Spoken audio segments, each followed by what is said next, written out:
네, 뉴스 속 경제 이슈를 심층 분석하고 최신 고용 동향을 살피는 고용브리핑 365 시간입니다. 오늘도 소재영 기자와 함께합니다. 안녕하세요. 안녕하세요.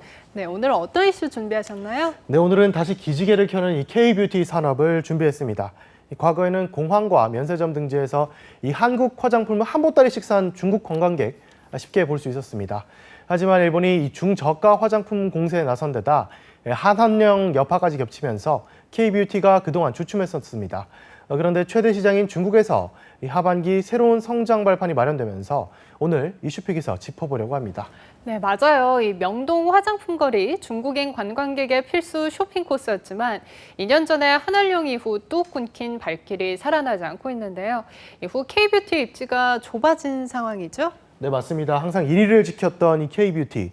지난해 10월 통계를 보면 중국 화장품 수입액은 우리 돈 11조 6천억 원 규모, 일본산이 22.5% 점유율로 1위에 올랐습니다. 한국산 화장품의 점유율은 3%포인트 넘게 줄며 2위로 내려앉았습니다. 우리나라 화장품이 중국 수입 시장 1위에서 밀려난 건 3년 만에 처음이어서 시장의 충격이 적지 않았다고 하는데요. 고가 시장에서 강세를 보여온 일본 화장품 업체들이 이 중저가 시장으로까지 영역을 넓힌 결과입니다. 그래서 일본산 J-뷰티 공세에 대응하기 위해서 맞춤형 전략이 필요하다는 지적이 계속 나오고 있습니다. 네, 급성장하는 중국 미용 시장에서 K-뷰티에 대한 도전은 더 거세진 상황인데요. 이번에 새로운 국면에 접어들었다는 건 어떤 이유인가요? 네, 이 포스트 코로나 시대를 맞아서 이 건강과 면역 등 기능성과 이 안전성이 부각되고 있는데요. 여기에 중국 규제의 변화가 감지되면서 이 대응 여하에 따라서 K-뷰티의 또 다른 기회가 될 것이라는 전망도 나오고 있습니다. 일부 집단 감염 지역을 빼면 중국 내 이동 제한이 대부분 풀린 데다가 양회를 개시한 중국 정부가 코로나 대응을 위해서 이 내수와 이 소비 촉진에 초점을 맞추고 있기 때문인데요. 이 화장품 수출 증가세가 꺾이긴 했지만 K-방역 효과로 선호도와 신뢰 등 K-뷰티에 대한 중국 현지의 애정과 평판은 오히려 좀 더 좋아진 면도 있기 때문입니다. 네, 원래 제품의 품질 자체도 인정받아왔던 데다가 코로나19 시대에 K-방역 후광 효과까지 얻게 된 건데요. 여기에 실제 제도적인 변화도 있나요? 네, 무엇보다 이 30년 만에 중국의 이 화장품 산업 정책이 변화한다는 점이 주목할 만한데요.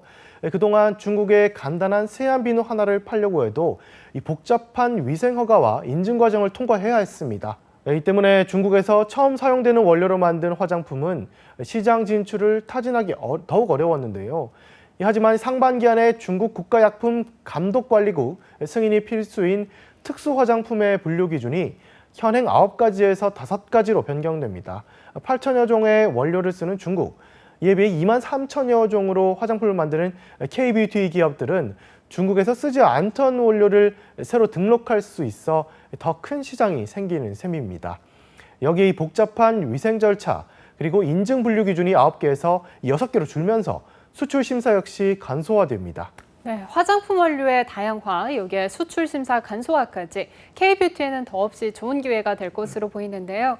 이 달라지는 화장품 법안에 주의를 기울일 부분도 있을 것 같아요. 네, 그렇습니다. 이렇게 원료를 사용할 수 있는 폭이 넓어지는데 이 반면 제품의 안전관리 책임과 라벨링 그리고 광고 규정 등은 더욱 강화됩니다. 그래서 위생 허가를 받는 대로 포장하지 않으면 처벌 강도도 더욱 높아질 것으로 보여 대응책이 필요한 상황입니다. 수출기업이 라벨링 포장지를 만들고 마케팅 홍보 전략을 세울 때 현지 제도에 대한 풍부한 이해가 더욱 중요해진 건데요. 박한진 코트라 중국 지역 본부장은 모범적인 코로나19 방역으로 중국에서 한국 제품 호감도가 상승했다며 현지 제도 변화를 철저히 파악해 중국 소비재 시장에서 K-뷰티가 도약할 수 있도록 지원을 아끼지 않겠다고 밝혔습니다. 네, 글로벌 시장에서 K-뷰티가 효자 노릇을 톡톡히 해온 만큼 정부도 지원을 아끼지 않고 있는데요. 지난해 K-뷰티가 주춤할 때부터 지원책을 마련해왔다고요. 네, 그렇습니다. 이 정부는 지난해 국내 화장품 산업을 계속 육성해서 오늘 2022년까지 세계 3대 화장품 수출국이 되겠다고 강조하며 종합 계획을 내놨었습니다. 핵심은 대규모 연구 개발을 통해서 국내 화장품 기술을 세계 95% 수준까지 끌어올리고 세계 100대 화장품 기업은 현재 4개에서 7개로 늘리는 겁니다. 이를 통해 3년 뒤에는 세계 3대 화장품 수출국으로 도약하겠다는 계획입니다. 정부는 7만 개의 신규 일자리도 만들 수 있을 것으로 내다봤습니다. 네, 다시 한번 K뷰티의 영광의 시절이 올 수 있을지 기대가 되는데요. 구체적으로 어떤 지원책이 진행 중인가요? 네, 우선 화장품 기초 소재와 신기술 연구 개발이 확대되는데요. 수입 의존도가 높은 이 계면 활성제와 자외선 차단 소재 등 기초 소재를 국산화하고 특히 일본 원료 수입 비중을 현재 23%에서 2022년에는 18%까지 낮출 계획입니다. 또 해외 시장에서 경쟁력을 강화하기 위해 기후와 문화, 종교 등을 고려한 국가별 맞춤형 화장품도 개발한다는 계획입니다. 네, 산업계에서는 늘 규제 완화에 대한 요구도 컸었는데요. 이 부분에 대한 대안도 마련이 돼 있나요? 네, 그렇습니다. 업계 요청이 끊이지 않았던 제조자 표기 의무가 이제는 없어집니다. 이렇게 하는 이유는 그동안 화장품 제조원이 해외 기업에 노출되다 보니까 유사 제품이 증가하고 중소기업들이 피해를 보는 사례가 많았기 때문입니다. 또 이른바 짝퉁 제품에 대한 단속도 강화됩니다. 정부는 이 밖에 수출 시장의 다변화를 위해서 인도와 동남아 국가 등 신남방 신흥 국가들에도 홍보를 강화를 해야 한다고 이야기한 바 있습니다. 네, 이런 토대가 마련된 만큼 기업들도 적극적으로 더 K뷰티 도약을 위한 사업을 구상 중일 것으로 보이는데요. 지금 업계의 흐름은 어떻습니까? 네, 기업들도 적극적으로 나서고 있는데 특히 신규 화장품 기업들도 이 시장에 계속 진출하고 있습니다.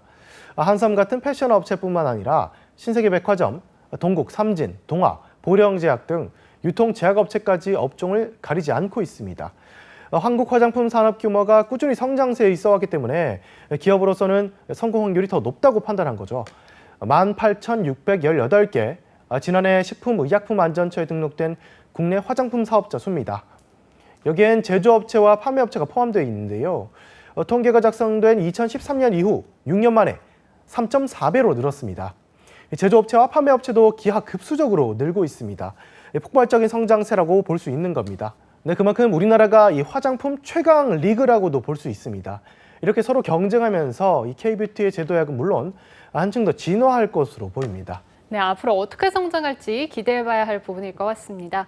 다음은 유용한 경쟁어만을 쏙쏙 골라 소개하는 뉴워드 시간인데요. 오늘은 어떤 단어 준비하셨나요? 네, 오늘의 뉴워드는 온택트입니다. 온택트는 이 비대면 접촉 방식인 언택트에 이 온라인이 더해진 합성어입니다. 온라인을 통해 사람과 연결한다는 뜻인데요. 기존의 언택트는 대면하지 않고 구매를 하는 정도를 나타내는 수준이었다면 온택트는 비대면일 뿐만 아니라 사람 간의 커뮤니케이션은 오히려 온라인을 통해서 더 활성화된다는 뜻입니다. 사회적 거리두기가 강화됐던 기간 동안 대형 시설 이용이 제한됐죠. 콘서트 등 문화 행사가 취소됐고 친구들과 모임 갖는 것도 더 어려워졌습니다. 이를 해결하는 방안으로 이 온라인으로 만나는 온택트가 시작된 겁니다. 네, 그래서 한때 유튜브 등 온라인 스트리밍 서비스를 통해 팬들과 소통하는 스타들도 많았고요. 콘서트도 온라인으로 진행하기도 했었죠. 네, 맞습니다. 이 세계적인 팝스타들 가운데서 유튜브를 통해서 콘서트를 진행한 경우도 있었습니다. 이외에도 온라인을 통한 전시와 공연도 증가했습니다. 업계에선 이런 온라인 공연이 수익에도 더 도움이 된다는 반응입니다. 온라인 공연은 이 콘서트장 티켓 가격보다는 저렴하지만 입장 인원, 장소 등이 제약이 없기 때문입니다. 이 해외 팬들도 유료 관객으로 끌어들일 수 있어서 확장 가능성도 더욱 커지고 있습니다. 최근에는 이 기업의 채용 환경에서도 이런 온택트를 쉽게 찾아볼 수 있습니다. 네, 포스트 코로나 시대 방식만 달라졌을 뿐 서로 간의 연결은 계속된다는 생각이 듭니다. 한때 기세가 꺾였던 K뷰티의 신드롬도 큰손 고객의 시선을 끌기 위한 차비와 또 대응을 잘 꾸려서 포스트 K뷰티 신드롬을 이어가기를 바라보겠습니다. 오늘도 소재훈 기자 함께했습니다. 고맙습니다. 감사합니다. 네, 지금까지 고용브리핑 365였습니다.